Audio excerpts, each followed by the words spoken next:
국내외에 계신 스픽스 구독자 여러분 안녕하세요. 마키아벨리입니다. 정치를 보는 눈 마키아벨리. 오늘도 최고의 전문가와 함께 우리 정치 깊숙이 들여다보겠습니다. 박진영 교수 오셨습니다. 어서 오십시오. 네, 안녕하세요. 네, 티셔츠군요. 네, 네. 그 안에 무슨 수염 난 사람은 야구 선수입니까? 예, 우리 박용택 선수. 저 은퇴한 분 요새 네, 해설위원. 네, 네, 네, 네. 뭐 관계가 있으세요, 박용택 아니, 씨? 그냥 좋아했죠. 아, 그래요? 네. 네. 저는- 야구는 한화 이글스인데. 네. 그렇죠. 오래 하는 선수를 좋아합니다. 아, 그렇습니까? 아. 네, 좋습니다. 네, 정치 평론도 그렇고 다 오래 하는 게 좋습니다. 오래 하는 게 좋죠. 오래 살면 좋고. 그럼요. 아이고, 이게 뭐 그 매일 하나씩 터져 나와요. 지금요. 뉴스거리가 되게 많은데요. 정말 네. 다루기 어려울 정도로. 이를테면 김건희 씨, 대통령 부인 김건희 씨 관련해도 뭐 디올백을 뭐 무혐의 처분했다, 뭐 또 선거에 개입했다, 뭐 어쩌고저쩌고 해가지고 뭐 어마어마하게 나와요. 그분 뉴스만 하더라도 여러 꼭지가 동시에 네. 메일처럼 나오는데, 그래서 전 중요한 것 중에 하나가 약간 두 가지식으로 하면 한국일보가 있지 않습니까? 한국일보는 그래도 좀 중도적인 네, 네. 포지션인데 최근에 주목할 만한 칼럼이 실렸어요. 우리는 김건희 여사를 뽑지 않았다. 네. 이게 아마 사실 중도를 비롯해서 국민 다수가 하고 싶은 얘기가 아닌가 싶어요. 그러니까 이게 지금 김건희 국정농단의 단서들이 지금 튀어나오는 거죠. 그렇죠.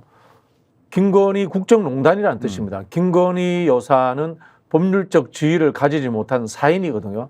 다만 이 대통령의 배우자로서 관례적으로 대통령실에 들어가서 같이 살 뿐입니다.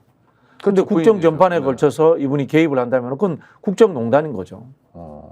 자, 하나하나 따져보겠습니다. 일단 스픽스가 대박을 쳤네요. 네, 지난 뉴스에 수요일 날 저희가 예, 명태균 씨와 예, 통화를 했습니다. 직접 생방송 중에 네. 연결을 했는데 저도 봤습니다. 네. 근데 식사 중인데 좀 이따 얘기하면 안 되냐 그러다가 네. 스픽스라고 하니까 그냥 질러버리시더라고요. 음흠. 우리 박진영 교수님도 실제로 말을 섞어 보니까 네네. 어떠셨어요? 좀 굉장히 할 말이 많고 네. 막 억울함 뭐 이런 거가 느껴지더라고요. 간접적으로도 저는. 뭐 그런 부분도 있고요. 네. 아, 저분하고 대화하기 참 힘들구나. 아. 그런 느낌도 받았습니다. 제가 대화하기 힘들어하는 두 분이 있지 않습니까? 안진걸 소장님, 정교한 대표님. 그렇습니까? 이 두 분은 세 발의 피다. 그런 느낌을 받았습니다. 그러니까 왜 갑자기 안진걸 전계환 두 분이 두 분의 여기서- 의문의 일패? 그러니까 네. 왜요? 아니, 그분들도 말씀이 많잖아요. 사석에서도. 네네네. 그런데 이분은 남이 말할 기회를 아예 안 준다라는 느낌을 받았는데 그만큼 절박한 거 아닌가요? 절박함도 있고 그게 본인이 말 기술이고 내가 탁월하게 누군가를 이렇게 휘감아서 잘 넘길 수 있다라는 자기 자신감의 또 하나의 표현인 것 같아요. 저는 뭐 자제분들 얘기하고 뭐 학교 안 가고 있다, 뭐 네. 창원에 명씨가 몇 명이나 되겠냐, 뭐 이런 얘기할 때는 저분이 당하는 어떤 고통이나 답답함이 스픽스라는 매체를 통해서 이렇게 나오는구나. 그래서 이해는 좀 됐었어요. 뭐 근데 말씀 많이 하긴 하더라고요. 개인적인 네. 부분은 누구나 다 이해가 되죠. 네네네. 그러나 중요한 것은 이분이 국정농단 사건에 관련성이 있느냐 하는 문제로 접근을 해야 되는 것 같고요. 사실 한편으로 이제 정교한 대표나 JTBC도 이해가 되는 것이 이분으로부터 뭔가를 밝혀내려면은 뭔가 이분에게 친근한 자세, 낮은 자세로 이렇게 대접해줘야 되거든요. 그것도 또 현실인 것 같아요. 지지하는 사람이. 아니 그래서 연결하고 그렇죠. 뭐 또 주진우 기자도 뭐 창원에 내려서 만났다는데 그런 게 다 노력의 결과 아니에요. 그렇죠. 전교현 네. 대표가 계속해서 방송을 통해서도 네네네. 메시지를 던졌고 음흠. 그 전에도 뭐 3시간 반 동안 통화했고 그래서 생방송 연결이 됐잖아요. 자, 뭐 안 보신 분들은 지금이라도 다시 보기를 보셨으면 좋겠고, 근데 우리 교수님 좀 정리를 해주시죠. 그때 명태균 씨의 주요 주장 어떤 맥락에 어떤 주장들이었죠? 명태균 씨의 핵심적인 거는 두 가지입니다. 첫 번째는 2022년 6월에 보궐선거 때 김영선 씨가 공천받는데 김건희 씨와 통화했다. 윤석열과 통화해서 내가 공천을 주는데 도움을 줬다라는 이런 이야기입니다. 거기에 대해서는 본인이 회피했습니다. 답을 안 했습니다. 그리고 두 번째, 2024년에 김영선 씨가 공천받는 와중에 김건희를 통해서 컷오프 되는 상황을 들었다라고 녹취록에 나와 있는데 거기에 대해서는 부정을 했어요, 본인이. 김건희 씨 통해서 들은 게 아니다. 그게 아니고 나는 당의 어떤 절차적 과정에 있는 사람을 통해서 컷오프 됐다라는 이야기를 들었고 김영선 씨를 통해서 들었다라고 이렇게 해서 기존에 나왔던 녹취록과는 반대되는 이야기를 했습니다. 그리고 뭐 본인이 또 윤석열, 김건희를 협박한다라는 기사가 나온 것에 대해서는 그게 아니다라는 식으로 이야기를 했고요. 그리고 여론조사 관련해서는 일부에서 나오는 조작설과 본인은 다르다. 나는 그렇게 조작한 적이 없다라고 이야기를 했다라고 저는 그렇게 이해를 했습니다. 그래서요. 이분이 이제 압수수색을 당한 직후잖아요. 그리고 일종의 파렴치범처럼 네네. 김영선 의원에게 공천을 주고 공천을 받을 수 있도록 해주고 그것 세비 때문에 반띵 받고 돈을 착복한 사람 아닙니까? 지금까지 구도가 이런 상태에서 압수수색도 당했으니까 상당히 격앙됐을 텐데 격앙된 건 보이는데 실제로 중요한 맥락에서는 좀 뭐랄까 꼬리를 내린달까? 다 빠져나왔어요. 유화적인 네. 제스처를 취해요. 이거는 현실적인 힘, 윤석열, 김건희 부부의 힘을 의식하는 건가요? 그럴 수도 있고 본인이 가진 표를 다 털어버리면은 마지막에 위기 상황에 본인이 쓸 수 있는 마지막 카드가 없잖아요. 결국은 이 사람은 구속되느냐 하는 거 아니겠습니까? 네. 정치자금법 문제로. 이 구속되는 상황에 대해서 결국은 윤석열, 김건희를 향해 가지고 나는 이런 카드를 가지고 있어 라고 설핏 맞선 보여주는데 그걸 다 던져버리면은 파국으로 치닫게 되는 거죠. 그런 파국으로는 가지 않으려고 하는 것 같다라는 그런 느낌을 받았어요. 근데 자기가 관리를 할 수 있다고 생각하는 건가요? 그 지금 상황 자체를?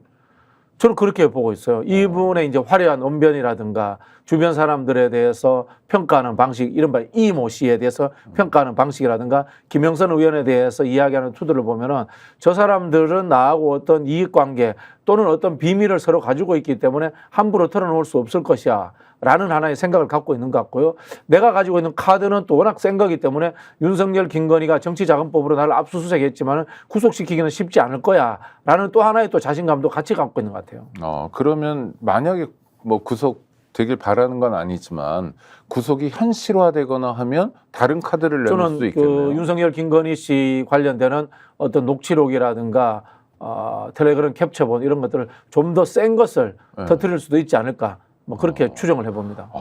이분들은 세상 사는 게 굉장히 복잡하게 사시네요. 아니 뭐 단순하죠.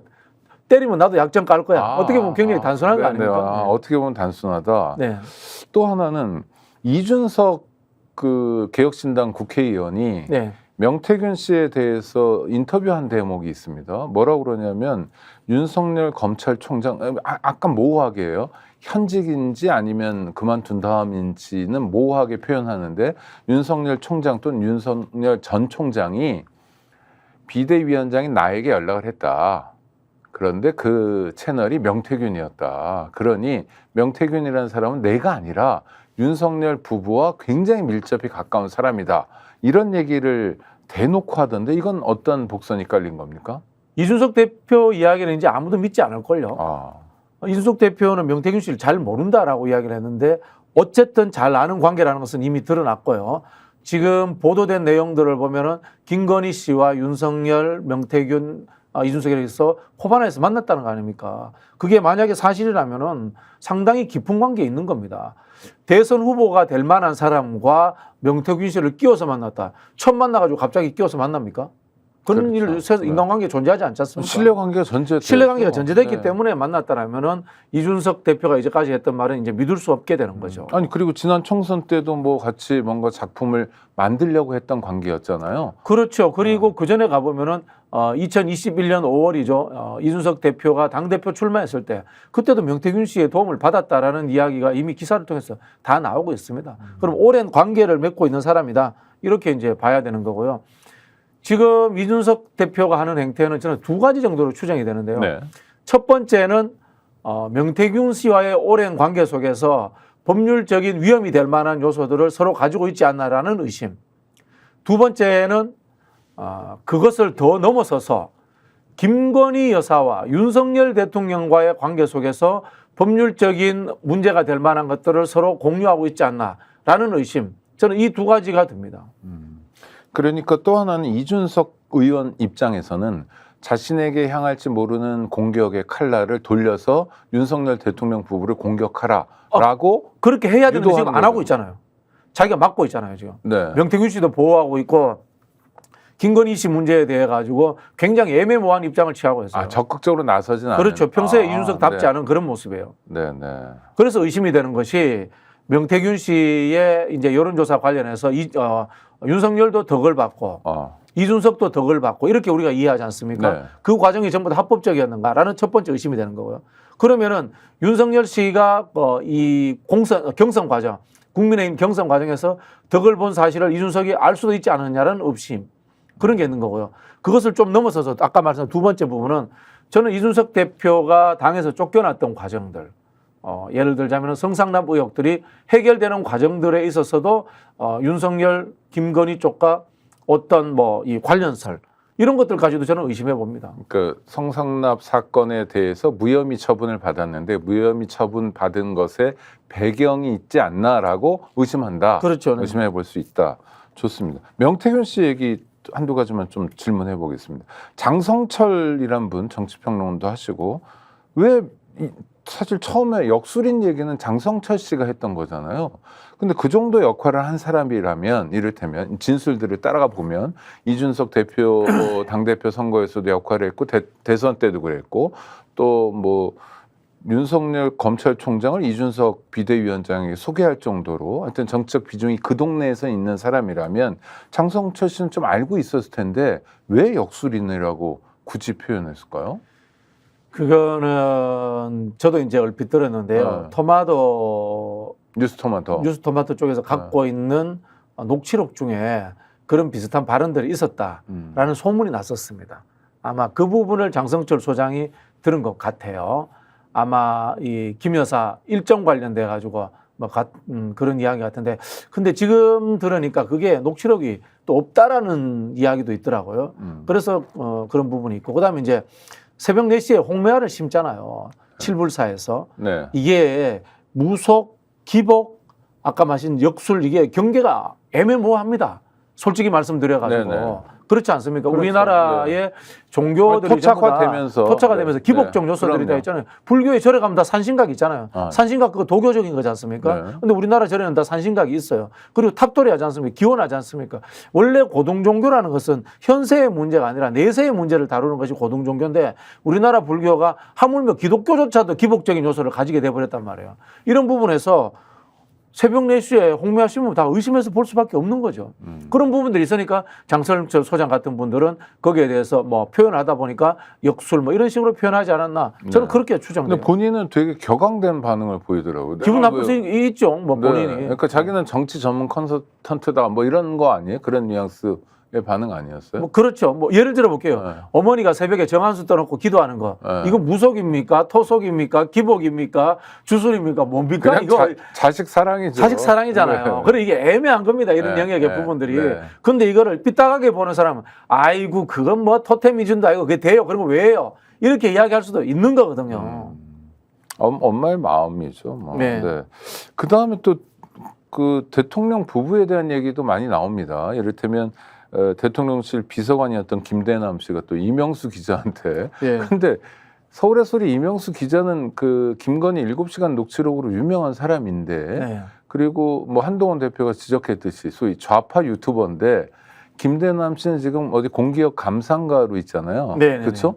가기 전에 통화했던 내용. 그러니까 아니 그러더라도 대통령실 비서관이었다가 감사 그 사이 그렇게 전화를 해가지고 반갑게 통화할 일이 전 이해가 잘 안 돼서. 제가 이제 명수 활명수라고 별명을 붙여줬는데. 그래요? 이명수 기자의 특징이 생각보다 별로 질문하지 않아요. 상대의 감정과 상대의 울분이 네. 터지도록 그대로 놔둬요. 맞장구만 쳐줘요. 아니 그래도 네. 전화 통화 자체가 좀 어려운 일 아닌가요? 제가 알기로는 김대남 씨를 개인적으로 취재하려고 했던 게 아니라 실제로 대통령실에 근무했던 어떤 덩어리가 있어요. 네네. 그것을 이제 이명수 기자가 취재를 하려고 했던 건데, 그 중에 김대남 씨가 동향이다. 이른바 이제 영동지방 출신이에요, 두 사람이. 이명수 기자는 삼척이고, 김대남 씨는 제가 알기로는 강릉으로 네. 들었습니다만은, 그런 좀 어떤 이 지역적인 친분 관계, 이것을 통해서 좀 가까워졌나 봐요. 그런 상황에서 김대남 씨가 소개했던 울분이라든가 응어리진 것들을 털어낸 거죠. 그걸 이제 이명수 기자는 이제 맞장구를 쳐주면서 녹취를 한 것이다. 이렇게 추정이 되고요. 근데 거기 김대남 씨가 윤석열 대통령에 대해서 평가하는 대목은 좀 뜨악해요. 거의 조롱하죠. 아니 그러니까 무능하고 네. 아무 능력도 없고 표현 중에 꼴통이라는 표현도 꼴통이고 나옵니다. 네. 그래서 뭐 그냥 맨날 승질만 내고 할 줄 아는 게 자기를 찬양하는 유튜브 보고 히히닥거리고 위안이나 받고 있다는 건 심각한 저 거 사실일 아닙니까? 거라고 봅니다. 오히려 김건희 씨에 대해서는 그나마 정무적 기획 능력이 있는 것처럼 이야기해져요. 그게 뭐냐? 지금 국정을 운영하고 있는 게 윤석열이 아니라 김건희다라고 저희가 추론할 수 있게 해주는 대목이죠. 이분이 격양되었고 이른바 좀 뭐 허풍을 좀 보탰을 수도 있어요. 그러나 우리가 아무리 허풍을 치더라도 뉘앙스를 뒤집지는 않잖아요. 네. 그렇지 않습니까? 윤석열은 별일 안 하는 사람, 김건희는 열일 하는 사람. 이 뉘앙스는 분명히 저희들한테 저는 전달이 됐다 이렇게 보고요.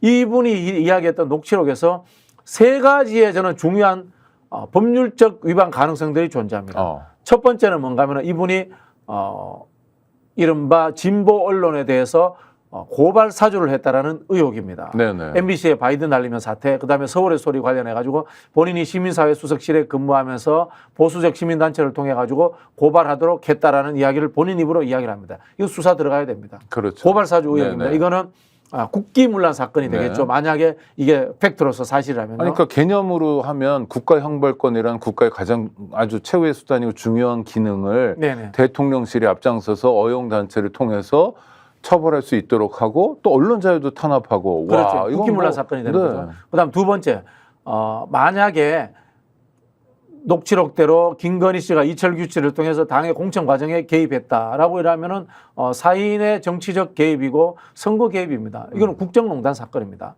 그리고 세 번째, 이 사람의 인사 문제에 대해서 어디 이제 공기업 감사론 문제로 가는 부분에 대해서 김건희 씨가 도움을 줬다. 그러면 김건희 씨의 인사 개입입니다. 이것도 사인에 의한 국정농단 사건에 해당될 수 있습니다. 그래서 이 세 가지는 사실은 수사를 해야 되는 상황이에요. 그런데 물론 경찰이라든가 검찰이 수사를 안 하겠죠. 그러니까 단순히 수사만이 아니라 이를테면 뭐 대통령실에서 너무 싫어하는 단어겠지만 탄핵 소추를 한다고 한다면 탄핵 사유가 되는 사안들이네요. 탄핵 사유가 되는 사안이죠. 네. 대한민국 검찰 경찰이 조국이 부인 정경심 씨가 사모펀드를 한다는 소문이 있다. 이걸 가지고 수사를 해서 일가족을 멸문지화를 만들어 버립니다. 그런데 사모펀드 관련해서 나온 게 별로 없어요. 그렇지 않습니까? 여기는 녹취록이 나왔습니다. 네. 청와대 대통령실에 근무하는 사람이 녹취록이 나왔는데 수사를 아예 시작할 생각도 안 하고 있어요. 아니 주가 조작은 공범이 처벌받았잖아요. 공범이 처벌받는데도 수사 안 하잖아요. 네. 얼마나 이게 불공정합니까? 네. 아니 그래서 아까 말씀드린 한국일보 칼럼 제목처럼 뭐 제가 윤석열 대통령 후보를 찍었든 안 찍었든 간에 국민이 선택했는데 국민들은 윤석열이라는 후보를 찍었는데 찍어놓은 다음에 보니까 실제로 대통령 노릇은 김건희 씨가 한다면 이거는 성립되지 않는 정말 뭐랄까요 헌정 질서가 유린되는 상황이죠. 거죠. 네. 네. 어떻게 해야 됩니까? 와, 탄핵해야죠. 탄핵해야죠. 저는 최근에 그런 주장을 합니다. 특검 뭐 이런 것보다 바로 탄핵으로 가야 된다. 네. 탄핵으로 가서 윤석열 대통령이 직무정지가 되어야지만이 검찰이라든가 사정기관들, 공직사회에서 제보들이 나오고 제대로 된 수사를 할 거라고 봅니다. 윤석열 대통령이 저런 권력을 갖고 있는 한은 어떤 특검법도 통과되지 않을 것이고 어떤 사정기관들도 제대로 수사를 하지 않을 것이다 이렇게 생각합니다. 네. 또 김대남 씨의 경우에는 1년 6개월 동안 대통령실에 근무했다면서요. 네네. 이분의 증언이 뭐냐면 대통령이 국정에 대해서 손 놓고 있다. 맞죠? 그렇죠. 그러면 왜 내일도 우리의 대통령이어야 하는가라는 의문이 생길 수밖에 없는데요. 이제 뽑아놓은 독재자인 거죠. 그러나 이제 권력을 향유하고 즐기는 것, 이것은 관심이 있는데 국가를 위해서, 국민을 위해서 일하는 것에 대해서는 관심도 없고 할 줄도 모르는 사람을 우리가 뽑은 거죠. 아니 그래서 문제도 해결을 못하는 거죠. 그러니까 국정에 손 놓고 있는 사람이라면 의료 대란을 일으킬 수 있는데 수습하거나 뭐 그래서 그 다음 단계로 나가거나 이런 건 안 된다. 그렇다고 봐야죠. 모든 것이 무너지지 않겠습니까? 지금 뭐 세수 문제도 심각하고 일자리 문제도 심각하고 모든 것이 심각한 상황 아닙니까? 그러나 뭐 주식 문제도 심각하고 주가 문제 하나도 해결될 기미는 없고 아예 간섭 안 하는 게 그나마 낫지 않나 이런 생각이 들 정도입니다. 그래서 정말 화도 나는데 여쭤보고 싶은 게 국무총리를 처음 하는 것도 아니고 두 번째는 한덕수 씨가 윤석열 대통령에 대해서 정말 대인이다. 가장 개혁적인 대통령이다. 개혁을 파괴를 개혁으로 생각하시는 모양이네요, 그분. 지금 아니, 국가 시스템을 파괴하고 있는데. 그건 어떤 상황? 그 양반도 그래도 역사적 존재 아닌가요? 그분은 뭐 자기 총리 시켜줬으니까 고맙다. 계속 있게 해주니까 더 고맙다. 그런 아부의 차원에서 하는 발언 아닌가 생각이 들어요. 총리를 죽을 때까지 할 것도 아니고 네. 죽는다 하더라도 심판을 받잖아요. 역사적인 평가도 받고. 아이고 그분이 뭐 역사적 평가 두려워하실 분이세요? 이제까지 뭐 김현장 관계라든가 이제까지 살아온 역사를 보세요. 본인의 사적 이익만 생긴다면은 그런 평가에 대해서 저는 두려움 하나도 없을 것이라고 보고 퇴임하고 어디 미국이나 딴 나라 가서 살아보면 되지 이렇게 생각할걸요.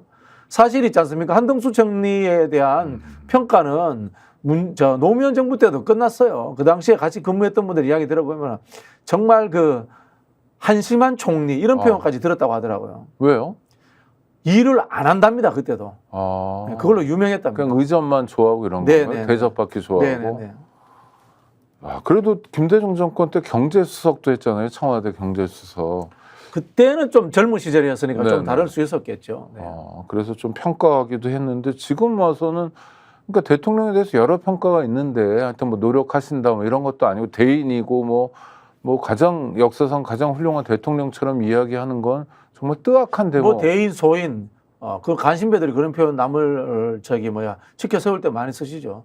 대인배니까 나한테 좋은 거 하나 주는 거고 대인배니까 나한테 양보해 주는 거 아니겠습니까? 그 문제를 푸는 게 여러 가지 방법인데 그 중에 하나 대통령 부인 김건희 씨가 도대체 어떤 일들을 했는가를 검찰 수사로 밝히지 않으니 무혐의 처분을 반복하니 특검을 가자는 건데 뭐 금세 또 거부권 행사했네. 거부권 행사하죠. 네. 저는 했잖아요. 윤석열 대통령이 이혼하지 않는 한 끝까지 거부권을 행사할 거라고 봅니다. 중앙일보 기사에 그런 이야기 나오지 않습니까? 내가 우리 부인한테 무슨 이야기를 할 수 있는 처지가 못 된다. 그럼 뭐겠습니까? 자기를 대통령 만들어준 사람이 김건희다. 그렇게 실토하는 거고요. 이명수 기자와 이 대통령 선거 전에 7시간 통화하는 내용들을 보면은 대부분이 김건희 씨가 주도한다는 느낌을 받지 않습니까? 네네. 그 사람은 뭐 할 줄 아는 게 별로 없다. 뭐 이런 방구나 뿡뿡 낀다. 뭐 이런 이야기를 김건희 씨가 합니다. 그게 사실인 거죠. 우리 그런 사람을 대통령으로 뽑았던 거고 실제 대통령은 윤석열이 아니라 김건희인 거죠, 지금. 야, 그러면요. 그러니까 진짜 전문가 중에 전문가시니까 그런 걸 우리가 대선 전에 들었잖아요. 네. 여러 가지 얘기도 들었고 또 지금도 자료화면이 반복적으로 나오죠. 검찰총장 인사청문회 때 뭐 처가 얘기, 부인 얘기 뭐 많이 나오지 않았습니까? 그렇죠? 네네.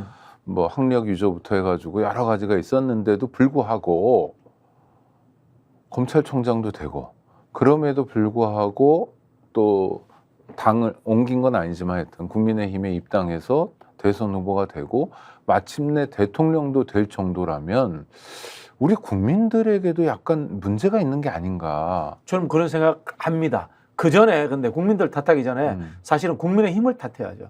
그 정당을 탓해야죠.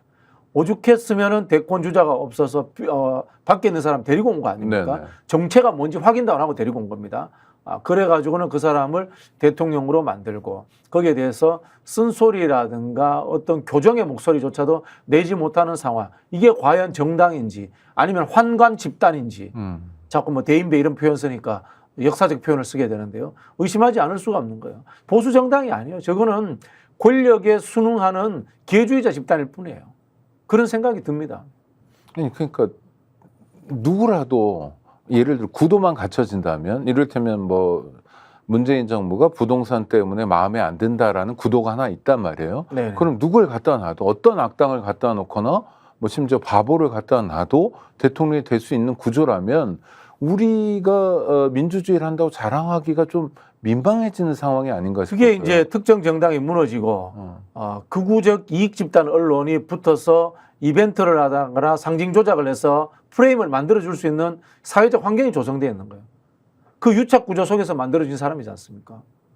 조중동 언론이 띄워준 거잖아요. 윤석열을. 네. 시대의 메시아처럼. 문재인 정부를 심판할 수 있는 적격차처럼 만들어주고 거기에서 국민의힘이 조직적 정책적 힘을 보태주고 세력으로서 그러면서 만들어진 정권인 겁니다. 그럼 뭐냐? 그 속에서 이익관계를 나눈 거죠. 나는 안전하게 윤석열 대통령에게 욕먹더라도 귀에 이거 귀마개 손 꼽고 나는 내 지역구 예산 챙기고 나는 공천 받아서 국회의원 되면 돼.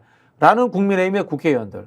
나라가 망하든 말든 우리 신문사에 우리 방송국에 이익만 생기면 돼. 라고 생각하는 이 이익 바라기형 불나방 같은 언론들, 이 집단 간의 연대가 만들어낸 괴물 정권이 아닌가, 저는 그렇게 생각을 합니다. 이어지는 의문은, 그렇다면 다음 대선에서도 또 뭐 대통령 윤석열 씨가 뭐 임기를 다 하든 아니든 간에 하여튼 대선은 있을 거 아닙니까? 다음 대선에서도 그런 네트워크가 활발하게 움직이면 똑같이 움직일 거라고 봅니다, 저는. 그럼 국민의 선택은 무의미해지는 상황이 또 될 수도 있잖아요. 똑같이 움직이려고. 언론은 또 거짓말을 하는 거죠. 또 새로운 사람을 데리고 와서 이 사람에 대해서 최소한의 검증도 하지 않은 채 반민주당의 기수로 만들어주고 역사를 바꿀 영웅으로 만들어주는 거죠. 전두환이 나왔던 거하고 똑같은 상황을 윤석열도 만들어주고 그 뒤 사람도 저는 똑같이 만들어줄 거라고 봅니다. 그럼 어떻게 해야 됩니까? 아니 그거는 이제 지금 박 교수님 말씀은 상수라는 거잖아요. 변수가 아니라. 상수라는 거죠. 네. 저는 여기에 대해서 이제 언론 개혁이 가장 중요한 문제다라는 생각도 하고 있고요. 민주 진보 진영의 체질 개선이 필요하다는 생각이 듭니다. 민주 진보 진영만이라도 이벤트 상징 조작의 정치가 아니라 토론하고 숙고하고 심의하고 모든 것을 펼쳐져서 실력이 드러나는 방법의 정당적 합리적 프로세스를 만들 필요가 있다는 생각이 듭니다. 그걸 통해서 국민들이 아, 저 당은 저렇게 하는구나. 그럼 이쪽 당도 최소한 이 정도는 해야 되지 않겠어?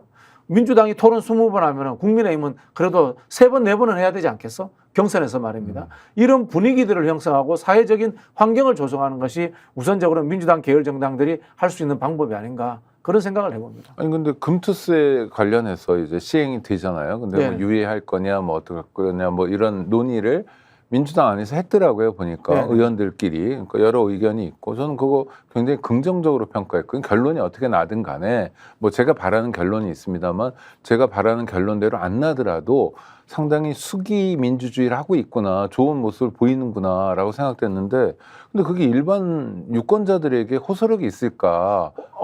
왜냐하면 그냥 자극적인 선동 하나가 훨씬 더 영향력을 발휘하지 않나. 윤석열 케이스. 두 가지 측면이 있습니다. 저는 이번에 금투세 문제는 긍정적 측면과 부정적 측면이 같이 있다고 보는데 말씀하신 이 절차적 민주주의의 요소로서의 수기적인 과정을 거쳤다는 것은 의미가 있다고 봅니다. 그러나 너무 오래 끌었어요. 너무 오래 끌었고 이게 단순한 이슈예요. 그리고 국민들은 잘 몰라요. 아, 그렇죠. 아니, 그리고, 주식을 많이 하시는 분들은 그리고 실제로 내부 토론이었지 국민들을 대상으로 한 토론이 이루어지지 않았기 때문에 민주당 내의 의원들 간의 수기였을 뿐이었어요. 저는 짧게 끝냈어야 된다고 봐요. 이게 왜냐하면은 쓸데없이 이 프레임에 민주당이 갇혀버린 거예요. 아, 국민의힘이 짜놓은 프레임에. 그렇죠. 금투세하고 민주당하고 별 관련이 없어요.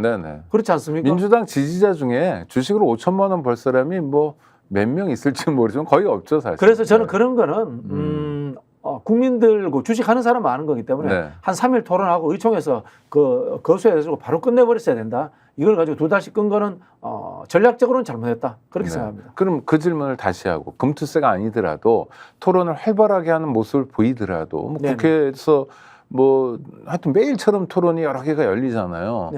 그게 이런 뭐 윤석열식의 이를테면 선동 정치 한방 그게 대응할 수 있는가? 그래서 제가 봤을 때는 민주당에 유시민이 한 30명 정도 생겨야 돼요. 안철수 의원이 옛날에 그런 이야기를 합니다. 정책 좀 이야기하세요. 그러니까 에이, 정책 이야기하니까 사람들이 재미없어 하더라고요. 그렇게 이야기를 하거든요. 아주 솔직한 얘기일 수도 있잖아요. 솔직한 이야기죠. 정책을 재미있게 이야기할 수 있는 수준의 정치인이 돼야 되는 거예요. 제가 살다 보니까 그런 정치인이 유시민 정도밖에 없더라고요. 그런 실제로 정책을 재미있게 풀 수 있는 농객들, 전략적 마인드가 있는 사람들이 20-30명 되면은 그게 주류적 현상으로 만들어갈 수 있어요. 그걸 어디서 만들어냅니까? 20-30명을? 뭐 유튜브에서도 만들어낼 수 있고 뭐 그렇게 해야죠. 그리고 아시겠지만은 재미라고 하는 것도 한편으로 보면은 습관들어지는 거고 익숙해지는 거고 또 어떻게 보면 세뇌일 수도 있다라는 이야기 들어보셨죠? 심리학적으로. 우리가 자극적인 재미에 스스로 좀 우리가 취해 있는 경향이 있어요. 대한민국 국민들이. 대한민국 TV 전 세계에서 제일 재밌잖아요. 그렇죠. 그렇지 않습니까? 좀 덜 재밌어도 돼요. 그렇지 않습니까? 그죠? 그런 가정들을 해보는 거예요. 똑같이 덜 재미있는 것들만 채워진다면 그 속에서 재미를 찾게 되거든요. 그런 부분에서 저는 정당이라든가 언론이 재미없는 토론을 계속하면서 그것을 또 한편으로는 재밌게 만드는 기술을 부리는 그런 진한한 과정들을 좀 가졌으면 좋겠어요. 이 말씀을 들으니까 저는 딱 떠오르는 게 전계환 대표가 네. 최욱 대표가 되면 안 된다. 뭐 이런 생각이 떠오르는 건 그렇지는 않습니다. 아, 그렇습니까? 아니, 최욱은 되게 재밌잖아요. 근데 최욱이 그렇다고 내용 전달 안 하는 거 아니잖아요. 아, 네네. 정계환 대표가 최욱 대표가 되어야 됩니다. 아, 그렇습니까? 네. 네. 되나요? 못 되죠. 네. 그 못 된다는 거는 뭐 알겠습니다. 네. 아니, 그러니까 방송하다 보면 최욱 씨를 되게 부러워하더라고요. 최욱 씨가 네. 본질과 현상을 파악하지 못하는 게 아닙니다. 네네, 그렇죠. 본질과 현상을 네. 파악하기 때문에 그 중요한 꼭지를 잡아서 재미로 승화시켜낼 수 있는 거예요. 훨씬 더 공부가 많이 돼 있을 수도 있어요. 가져가다 보면. 저보다 최욱 씨가 훨씬 더 똑똑한 사람일 수 있어요. 네네. 아니, 전 똑똑한 사람이라고 생각합니다. 저도 그렇게 생각합니다. 네. 한동훈 대표가 김대남 씨에 대해서 감사를 해봐라 뭐 이렇게 했잖아요. 네. 이건 어떤 의사 표현일까요? 갈로 쳤어요. 김건희 연관설 알아보자 이런 뜻이죠. 네. 한동훈 씨가 이제까지 윤석열 앞에서는 찍도 못하고 김건희 앞에서는 한마디도 못하다가 집에 화장실에 가서 낙서를 하잖아요. 화장실 안에다가 네. 윤석열, 김건희 나쁜 사람 쓰잖아요. 아, 우리 초등학교 때 화장실에 그렇죠, 낙서처럼. 예. 그러다가 이제 화장실 밖에 문에다가 썼어요. 김대남 써놓고 갈로 쳐서 김건희 물음표를 찍어본 거예요. 네. 그래서 이제 시작인 거죠. 한번 쫄보가 용기를 한번 내보시는 거죠. 그러면 감사가 될까요? 일단 감사는 안 되죠. 탈당을 했잖아요. 김대남 씨는 감사가 안 되는데 이게 어디에서부터 시작되냐면요. 백서팀, 총선 백서팀에서부터 시작됩니다. 네네. 총선 백서팀을 조정훈 의원이 지휘를 했지 않습니까? 거기에 했던 실무자선에서 지난 총선 당시에 한동훈 씨가 총선 후보들 여론조사를 하면서 한동훈 씨의 대권주자 선호도 여론조사를 같이 넣지 않았느냐라는 의심이 생겼던 거예요. 그 내용을 이 총선 백서팀에서 그걸 넣으려고 했던 거야. 근데 한동훈 측에서 이걸 막고 있었던 겁니다. 요 사실이 김대남 씨가 아닌 어떤 높은 사람을 통해 가지고 정보가 나경원 캠프, 윤석열 원희룡 캠프 전당대회 때로 간 겁니다. 네. 그래서 거기에서 원희룡 후보가 질문을 합니다. 이 사실에 대해서 어떻게 질문하냐? 지난 총선 때 이러이러한 일이 있었는데 이 기사가 서울의 소리를 통해서 났습니다. 한동훈 대표님, 후보님 그런 일이 있었습니까? 라고 질문합니다. 한동훈이 네 있었습니다. 그래버린 거야. 네. 그래서 사실 이슈가 못된 적도 있어요. 네네. 한동훈이 생각해 봤을 때 조정훈이 있었던 팀에서 대통령실에 자료를 넘겼을 것이다 라고 지금 의심을 하고 있는 거고 그 자료들을 가지고 김대남 씨가 이명수 기자에게 기사 쓰라고 하고 그리고 그것을 가지고 원희룡 씨가 질문을 했을 것이다. 이렇게 이제 추론하고 있는 거예요. 네. 이걸 밝히겠다고 하는 겁니다. 그럼 뭐냐? 당내에 있는 사람이 대통령실에다가 한동훈 관련된 고급 정보를 넘겼다라고 의심하는 거고 이걸 찾겠다는 거예요. 네. 아니, 그러니까 그걸 찾을 수 있다고 보셔요? 못 찾죠. 네. 못 찾죠. 일단 대통령실 쪽은 부인할 거 아닙니까? 네네. 그리고 접근이 안 될 거 아니에요. 이게 뭐 대통령실하고 강제 접근이 안 되죠. 수사권도 없고 당의 네네. 감사 기능이라는 게. 그러다 보니까 지금 친한들이 무슨 이야기를 하냐면 네. 김건희 사과 이야기를 합니다. 김건희 사과해야 된다는 이야기를 지금 친한 최고위원들이 계속해서 하고 있고요. 모 의원은 어떤 정도까지 이야기하면 제가 이름을 기억이 안 나는데 기사에 네. 나왔는데요. 이번에는 김건희 여사 관련 특검이 나오면 우리가 부결시키겠지만 다음에는 장담하지 못한다라는 이야기를 합니다. 그 이야기 뭐냐면은 김건희가 사과하지 않으면 다음에 나는 가결시킬 거야 라고 지금 협박하고 있는 거예요. 이에 대한 대통령실의 반응, 구체적으로 뭘 가지고 사과란 말이야? 이러던데요? 대통령실에서는 아직도 한동훈이 우스운 거죠. 쫄보 한동훈인 거죠. 콜라나 먹는 한동훈인 거죠. 그러면 이후에 상황은 어떻게, 그러니까 윤한 갈등이라는 게 약속대련만은 아니고 네네. 실제로 갈등이 진행되고 있다는 것에 근거들이 실제로 좀 갈등이죠. 나오잖아요. 갈등이죠. 네, 그리고 아니 예를 들면 밥도 안 주는데 네. 밥도 안 먹여주는데 갈등이죠 이거. 밥 안 주는 게 저 대한민국에서 얼마나 큰 그러니까 왕따입니까? 뭐 대통령과 독대하자라는 게 언론을 통해서 나오고 뭐 그다음에 이제 대통령실의 거부도 반복적으로 이제 진행되고 원내 대표 지도부만 만나고 뭐 여러 가지 상황들이 보여요. 저는 한동훈 대표가 쫄보기 때문에 파국적 상황을 가정하지는 않을 겁니다. 다만 자신의 약간의 정치적 승리, 김건희 여사가 사과하는 것, 그리고 자꾸 저는 그쪽 생각을 하는데 의정 갈등 문제의 정원 조정 문제라든가 여기에서 한동훈이 주도하는 당의 주도권을 인정해 주는 것, 이 두 가지를 바랄 거라고 봐요. 그런데 대통령실에서는 둘 다 안 해줄 거예요. 그러면은 한동훈은 파국으로 가는 상황으로 계속해서 내몰린다라고 봅니다. 그게 어떤 의미죠? 파국으로 간다는 건 지난번 이준석 대표에게 했던 것처럼 대통령실에서 한동훈 대표를 축출해버린다? 그렇게 쉽게 못할 거예요. 어. 왜냐하면은 이준석과 달리 여기는 문자를 많이 갖고 있거든. 네네. 그렇기 때문에 완벽하게 죽이지는 못할 거예요. 다만 바지 사장인데 아예 존재 없는 식물 사장 정도로 만들어버리는 거야. 모든 당의 구성원들이 한동훈의 말을 안 듣고 한동훈은 그냥 대표로서 혼자 메시지만 내고 떠들고 다니는 상황. 이 상황으로 만들어버리지 않을까라는 생각이 들어요.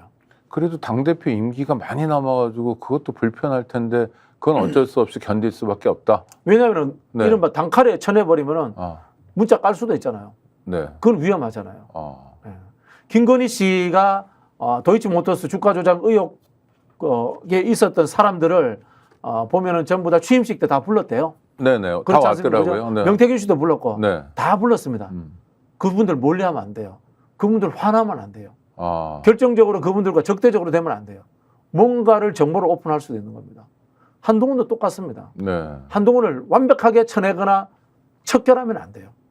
그러면 한동훈도 지렁이도 밟으며 꿈틀한다고 뭔가 터뜨릴 수 있는 거예요. 네. 적당히 고사시키는 것. 이게 저는 대통령실이 한동훈에 대한 태도라고 봐요. 그러면 한동훈 씨 입장에서도 대통령실이 자기를 적당히 고사시킬 것 같다는 건 알 거 아니에요. 다 알죠. 아무리 알죠. 쫄보여도. 알죠. 그럼 이럴 때일수록 훨씬 더 뭐랄까 대차게 나간다고 하나요? 에이, 그런 분이 아니잖아요. 아, 기질이 자질이. 그러니까 이분은 애들려 이제 핑퐁 치고 해서 이제 조금씩 저항하지 않나 네. 그런 느낌이 들고요. 최근에 JTBC에서 도이치모터스 관련 새로운 그 의혹들이 이렇게 막 불거졌잖아요. 네네. 이종호 씨와 김건희 씨가 네. 통화했다. 그다음에 주포 그다음에 이런 분들이 뭐 편지 보냈다 이런 거 있지 않습니까? 그 뭐 대충 짐작건데 검찰발 정보라고 생각하잖아요. 네. 거기에 대해서 한동훈 라인도 있지 않을까? 뭐 이렇게 추론하는 사람들도 있더라고요. 아니 근데 본인은 쫄보여도 주변에 만약 친한계라는 게 실제로 있다면 몇 명이라도 네. 그런 분들은 부지런히 대책회의하면서 네. 이럴 때 한번 질러야 된다. 원내에 기회가 왔다. 있는 친한계는 저는 네. 그러지 않을 거라고 봐요. 아. 왜? 나는 이미 국회의원 됐는데 극단적으로 한동훈이 위험해진다. 그럼 한동훈 버리지. 지금 국회의원들은 네. 다 버릴 거라고 봐요. 한동훈을. 아. 다만 원외 신지호 같은 분. 신지호는 한동훈 쉽게 안 버릴 것 같아요. 네, 아니 원외잖아요. 그리고 그거는. 특히 네. 김경률, 아. 진중권 이런 사람들은 한동훈 절대 안 버릴 것 같아요. 네. 그런 사람들이 더 무서운 거죠, 사실은.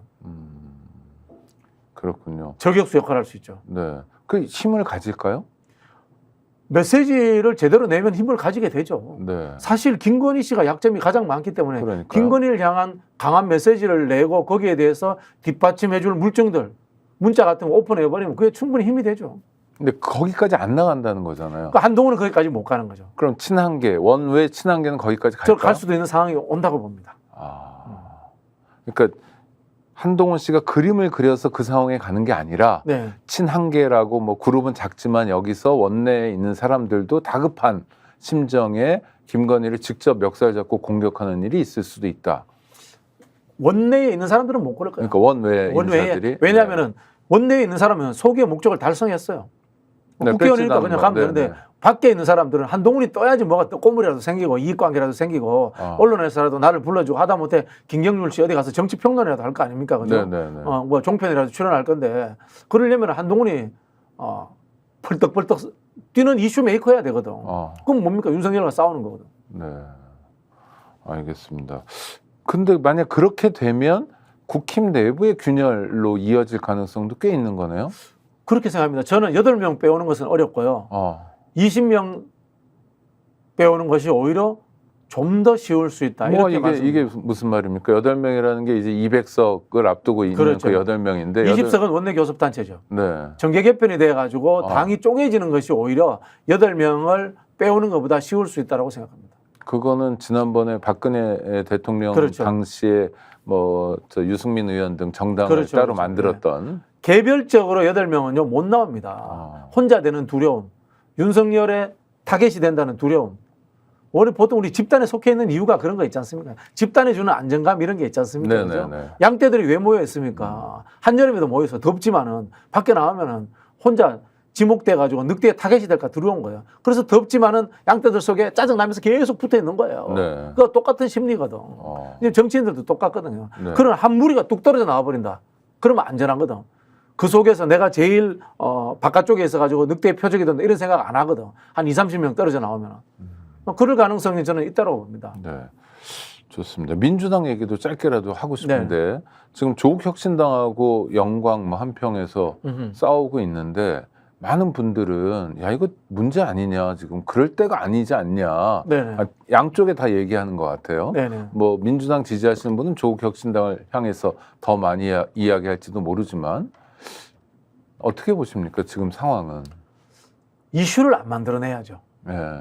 선거 열심히 하는 것도 좋고 터전을 닦는 것도 좋은데 지도부가 내려가면서 메시지를 내가지고 월세방 잡았다 이렇게 하고 있지 않습니까? 메시지 내는 게 아니라 풀뿌리 생활민주주의 정치를 현장에서 잘해서 이기는 방법을 택했으면 좋겠어요. 두 정당 다 진보당으로부터 좀 배웠으면 좋겠습니다. 진보당에서 배운다는 진보당이 건 지금 영광에서 여론조사하면 20% 가까이 나오는데요. 그래요? 활동가 한 500명 정도 가서 경로당에 가서 봉사활동하고 청소하고 이런 일들을 해주고 있습니다. 원래 풀뿌리 민주주의나 생활정치는 이렇게 좀 이루어져야 됩니다. 그리고 이게 만약에 참 가정입니다만은 부산 금정 같은 데 이길 수 있다면 그런데 지금 전념을 해서 정권 심판론을 띄워야 되는 것이고요. 오히려 좀 더 관심을 가지려면 서울시 교육감사에 좀 더 관심 가져주시면 감사하겠습니다. 그건 정당이 개입할 수는 없잖아요. 그렇더라도 분위기를 만들 수는 있죠. 오늘 민주진보 교육감부 플랜카드 걸었던데 상당히 저는 좀 참 그랬습니다. 어떻습니까? 윤석열 정부 교육정책 탄핵 심판 이 정도 못 겁니까? 원래 그런 얘기 했었는데요, 정근식 플랜카드를 후보가. 그렇게 안 그랬더라고요. 네. 네. 뭐 2탄을 한번 기대해보고 그 정도 걸어야 되는 거 아닌가요? 이 방송을 듣고 그렇죠. 윤석열 교육 탄핵은 해야죠. 윤석열 교육정책 탄핵 이 정도는 그렇죠. 해줘야 되지 않습니까? 그러니까 윤석열 탄핵은 아니더라도 윤석열 교육정책, 교육 탄핵은 맞죠. 네. 뭐 후보 개별적인 이야기는 안 하겠습니다. 지금 사실 이 교육 자체가 이루어져야 되고 풀뿌리 민주주의가 이루어져야 됩니다만은 그게 중요한 상황이 아니기 때문에 지금의 후보를 선택한 측면도 있단 말입니다. 그러면 역사적 시기적 사명에 부합하는 그런 교육감 선거 운동을 하시라고 제가 따끔하게 진짜 질책드리고 싶습니다. 그렇게 한다고 그랬는데 안 보여요. 이슈 아직까지는. 메이킹도 못 하고 있고 지금. 네. 단일화 과정에서 힘을 빼셨나요? 그러니까 우리 박진영 교수님 얘기를 정근식 후보랑 캠프에서 볼 겁니다. 이제 보고 난 다음에 반나절 내에 좀 달라지지 않을까 네네. 기대해보고요. 아니요. 진짜로 왜냐하면 주어진 사명이라는 게 있습니다. 맞습니다. 그리고 네. 짧은 임기 동안 교육감을 하는 거기 때문에 무슨 뭐 새로운 걸 뭐 번다하게 벌리는 게 아니라 굉장히 거세게 오는 윤석열 이상한 교육을 막아내는 네네. 역할. 그리고 우리 뉴라이트 아이들을 교과서라든가 그렇죠. 아이들을 지키는 역할을 해야죠. 그래서 네. 학부형들이 학교에 보내는 게 부담스럽지 않게 해주는 게 새로 선출된 교육감의 역할이죠. 그래서 아마 표를 찍어줄 것 같기도 하고요. 아이고, 딱 마지막 얘기. 자, 만찬. 이거는 뭐 국감 때랑 하여튼 열심히 싸워달라고 대통령이 추경호 원내대표한테 단돌이 하는 부탁하는 거죠. 근데 이거 제가 보기에는 상권분립 위반일 수 있습니다. 네. 행정부의 수장이 국정감사를 앞두고 비판과 견제의 주체가 돼야 될 국회의원들을 불러가지고 무마시키고 적당히 마사지를 한다. 이거 상권분립 위반이에요. 진짜 심각한 문제고 이거 저는 좀 개헌을 통해 가지고 우리나라 이제 국무위원 제도라든가 이런 내각제적 요소가 들어가 있는 것을 빨리 없애야 된다고 생각합니다. 네. 우린 건조한 당정 관계. 국회는 국회 본연의 임무를 다하고 정당에 소속되어 있더라도 대통령과 행정부를 견제한다라는 국회의원 본연의 임무를 하는 그런 국회의원이 필요한 나라가 아닌가 이런 생각이 들고요. 문재인 정부에서 윤석열 검찰총장 청문회에 편들어주다가 나라가 이 모양이 된 겁니다. 그 반성도 있어야 된다. 민주당에게는 네네. 네, 편들어주는 것 함부로 하면 안 된다. 알겠습니다. 오늘도 함께해 주셔서 감사하고요. 여러 가지 또 다음 주에는 또 많은 뉴스가 튀어나올 것 같아요. 이게 끝없이. 제가 뭐 오래 살아야 된다. 네네. 그리고 뭐 그런 이야기를 했습니다만은 단 하나 짧아져야 될 것은 윤석열, 김건희의 임기다. 이런 생각이 듭니다. 네.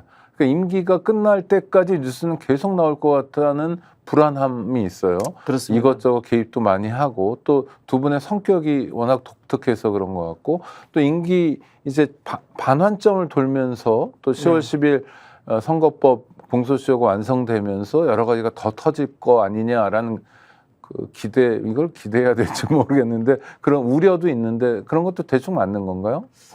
저는 크게 기대하지 않습니다. 아, 그렇습니까? 윤석열은 유일하게 잘하는 게 하나 딱 있습니다. 두 가지가 있네요. 술 먹는 거 잘하시고 아이고. 또 하나는 사정기관의 속성을 활용하는 것. 네. 압수수색. 잘하는 것 네. 같아요. 네. 그러니까 상당 기간 입틀막으로 틀어막을 거다. 네. 검찰권을 가지고. 네, 네, 네. 네. 하여튼 지켜봐야 되겠습니다. 지켜보는 것도 중요한데 전문가와 함께 제대로 지켜보는 게 중요합니다. 스픽스 마키아벨리는 또 다음에 뵙도록 하겠습니다. 박 교수님 고생하셨습니다. 감사합니다. 감사합니다.